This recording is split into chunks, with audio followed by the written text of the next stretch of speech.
I've been at Wingspan for most of our 50 years, and I've never lost sight of our incredibly rich history because it is so strongly linked to who we are today.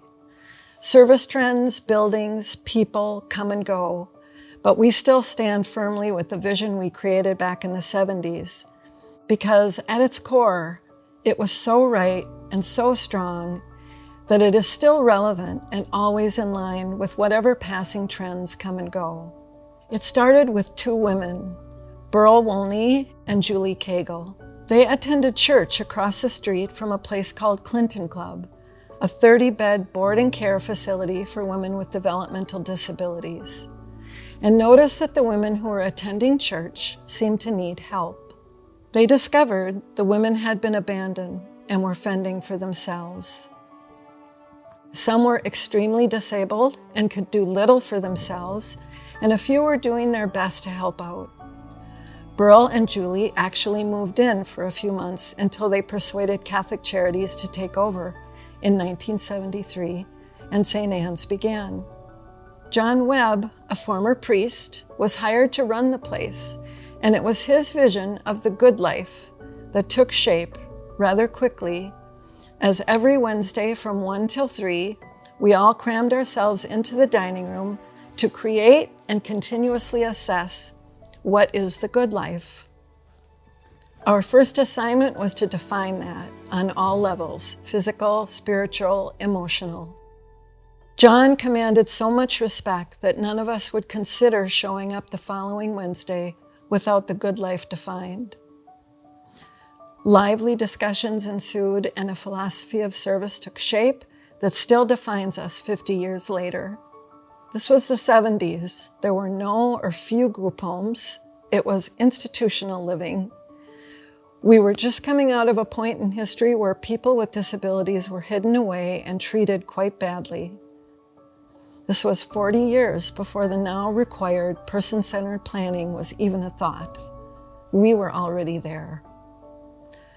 Things were so different to half a century ago. I'm almost embarrassed to admit this, but I showed up for my interview in cut-off jeans and a tank top. John asked me during the interview, "Are you Catholic?"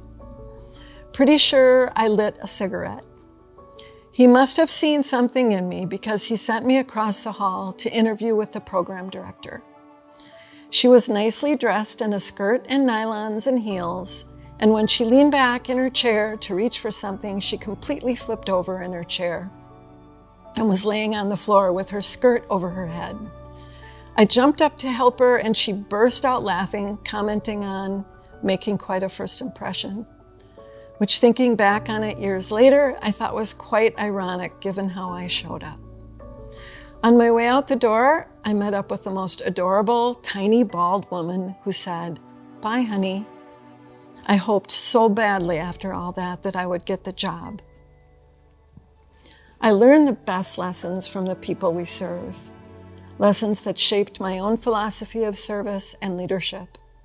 One powerful lesson was learned very early in my tenure at St. Anne's.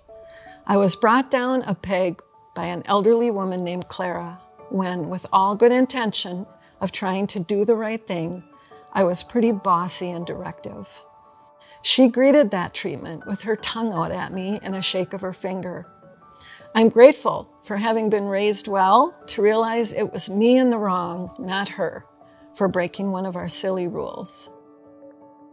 I apologized to Clara, and she scolded me, but she forgave me. I've never forgotten that, and when I see a photo of Clara, I know she was a teacher to many of us. Another moment early on that taught me how powerful our words can be was of Michelle, who I love dearly. She was my one-to-one when I was working direct care. She would dance with wild abandon to the Beach Boys or Elvis. One day she was dancing in her room and she said to me, "Therese, I'm a fat, retarded girl." I could barely speak, but finally said, "You're beautiful and funny and an excellent dancer." She smiled and resumed her dancing and said, "I am an excellent dancer." We've been fortunate over the years to have many people who, like me, learned how to serve, how to provide opportunities for the good life directly from those we serve. I was very young when I started doing this work, and the women at St. Anne's and the people at Wingspan have been pivotal in helping me determine who I would be as a person, not just at work, but in life. We began to really change and grow in the 80s, opening our first group home and later opening 4 more as the community-based institutions began to close. Catholic Charities decided to narrow their mission to children and homelessness, and we ventured off on our own. That decision led to the closing of St. Anne's, and the women there finally had the opportunity to move into homes. At that time, we had many people who were institutionalized at birth or as very young children, and this was the first opportunity that they had to live in a home. This opened so many new doors for them.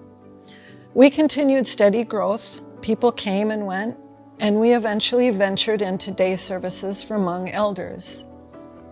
We created the first successful day center for Hmong elders, hiring Hmong people to steer it and create the program. Our goal was to turn it back over to the Hmong people, so after 10 years, we let it go and directed our focus back to our core mission. We also began providing in-home support and employment support, and recently began our fast-growing specialized service program of serving people with disabilities and significant mental health and behavioral issues.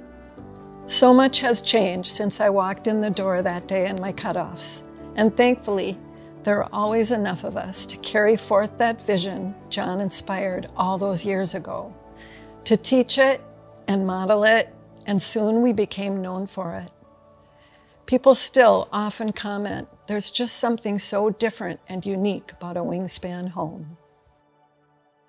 John once said, the uniqueness is a feeling, not a provable theory. I'm proud and happy to work with the staff. They are dedicated to do more than their job. There is a spirit of generosity, dedication, and service here. This is rare, if not unique. They are just a fine staff. Over the years, I have felt so fortunate to have stumbled upon that place, St. Anne's, and something so remarkable and true as service to others.